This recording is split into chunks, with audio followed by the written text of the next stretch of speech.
Hola, ¿qué tal? ¿Cómo están? Antes que nada, quiero agradecerle al ITESO porque hizo esta participación para poder entender algunos de los efectos que tiene el COVID. En particular, me toca hablarles acerca del efecto en seguridad social. Y pues bueno, ustedes ya vieron acerca del tema laboral, en donde de manera de resumen, para poder entender lo que voy a explicar en materia de seguridad social, pues tendríamos que analizar primero si existe una contingencia sanitaria declarada o si no hay contingencia. En el momento que sabemos que no tenemos cuatro alternativas de manera general para poder nosotros cuáles son los parámetros que vamos a seguir con los trabajadores. Primero, podríamos haber hecho un convenio que modifique las condiciones de trabajo, en donde podría o no incluir reducción de salarios. El tema de hacer home office a algunos trabajadores también, incluyendo o no reducción de salario, paros técnicos sin pagos o los despidos que están haciendo los patrones, que pues bueno, ya en los casos laborales ya vieron que ocurría, pero yo quiero hablar acerca del seguro social en estos mismos cuatro temas. Entonces nosotros tenemos que para el seguro social, si la declaración de la contingencia se llega a dar, desgraciadamente, ley del Seguro Social, ley del Infonavit y ley del Fonacot no tienen contemplados en sus legislaciones cómo se debe de actuar ante esta situación. Por lo tanto, la regla que aplica es la que nos marca la ley de que las empresas tienen hasta 7 ausentismos permitidos para declarar para que no se paguen cuotas obrero-patronales o no se paguen amortizaciones o no se paguen aportaciones.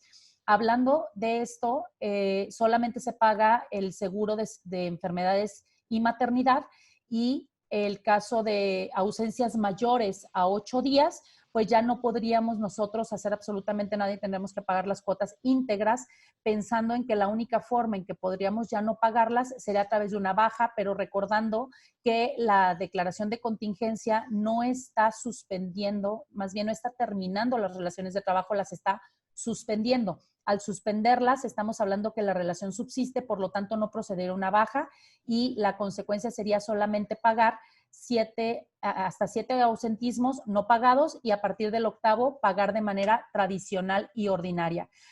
Por otro lado, tenemos que actualmente no tenemos una declaración de contingencia. Algunas empresas, a través de estos convenios que ya habíamos comentado, o a través de hacer home office, o a través de mandarlos a casa con goces de sueldo, no podemos hacer también una reducción de lo que es los salarios a pagar. Podríamos hacer reducción de salarios para efectos del IMSS, siempre y cuando en los convenios modificatorios se hubiera establecido esta situación y estuvieran firmados por los sindicatos o con los trabajadores, en donde llegamos a un acuerdo en donde se van a reducir las condiciones de trabajo de manera temporal, hablando de que cambiamos las condiciones. Si se diera el caso, entonces sí podemos presentar modificaciones de salario, no pudiendo dejar de pagar cuotas. Las cuotas, insisto, son nada más 7 días de ausentismos en el caso de que no estén yendo a laborar. Pero si los convenios se hicieron a través de los sindicatos, estos convenios con reducciones de salarios nos mandan a que nosotros podamos tener reducciones también de salario ante el Seguro Social, de acuerdo a los que nos marca el artículo 34, tomando en consideración las revisiones de estos contratos y de estos convenios, modificando hasta 30 días posteriores de que se dio la situación de la modificación. En el Infonavit, desgraciadamente, las aportaciones es lo que más nos va a afectar, porque en el tema de aportaciones decíamos 7 días, si hay reducción de salario son 7 días con las reducciones de salario, pero las aportaciones en cuanto a los descuentos retenidos que tenemos que pagar a través de las amortizaciones no pueden ser suspendidos a menos que exista una de las situaciones siguientes. Hoy en día el Infonavit puso en consideración de los patrones y de los trabajadores algunas medidas. Estas medidas son que el trabajador puede solicitar que tengan una tolerancia para el pago de su crédito y entonces se suspende el crédito y se lo difieran. Si conseguimos la carta de suspensión, sí el patrón podría suspender las retenciones. Si no, no podríamos hacer absolutamente nada y tendríamos que estarlas pagando, a menos que el trabajador compruebe que las pagó por su cuenta. Siempre y cuando no haya una baja, no es procedente el que dejemos de pagar estos créditos. Por otro lado, otro de los beneficios que le dio el Infonavit a los trabajadores fue el que pueden hacer uso de su saldo de la subcuenta de vivienda para poder pagar adeudos que tengan con otras instituciones sobre crédito. En cuestión de los patrones, tenemos el que pueden solicitar una prórroga para pago en plazos o una prórroga de pago posterior de los adeudos que se tienen mientras dura la contingencia a solicitud de parte.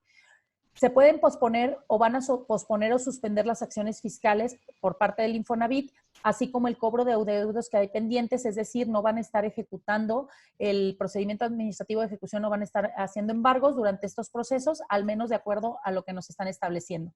En el caso del IMSS, puso en disposición de los trabajadores un permiso con pago de subsidio como si fuera enfermedad por 14 días.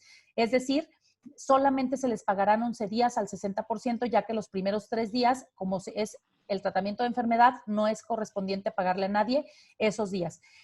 No importa si tienen el COVID positivo o no, simplemente que tengan los síntomas. Esto para evitar los contagios con las demás personas. Se les enviará a los trabajadores un kit en donde vienen utensilios para sus cuidados personales y los de sus familias. Una vez que transcurren los 14 días y continúan con síntomas, sí deberán acudir a las clínicas para que les puedan hacer las pruebas y revisar si dan positivo. Esto se va a poder hacer a través de la aplicación del instituto, el IMSS Digital, o a través de vía electrónica. En el caso de las incapacidades que se están otorgando son enfermedad general en COVID, pero los trabajadores que estuvieron expuestos al riesgo pudieran pedir o solicitar que se fuera considerada como riesgo de trabajo, por ejemplo, enfermeras, médicos, etcétera. Espero que con esta información les quede más claro lo que pasa acerca del COVID con el Seguro Social, el Infonavit y los trabajadores y patrones. Muchísimas gracias.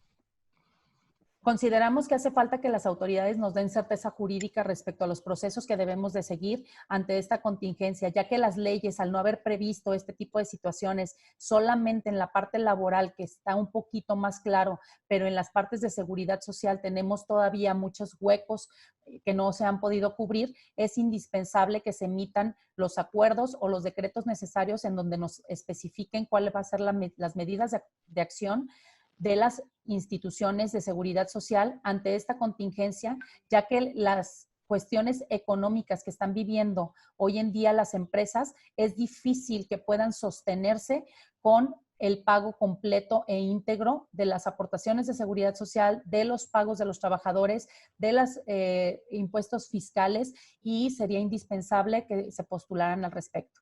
Esa es mi opinión. ITESO, libres para transformar. Universidad Jesuita de Guadalajara.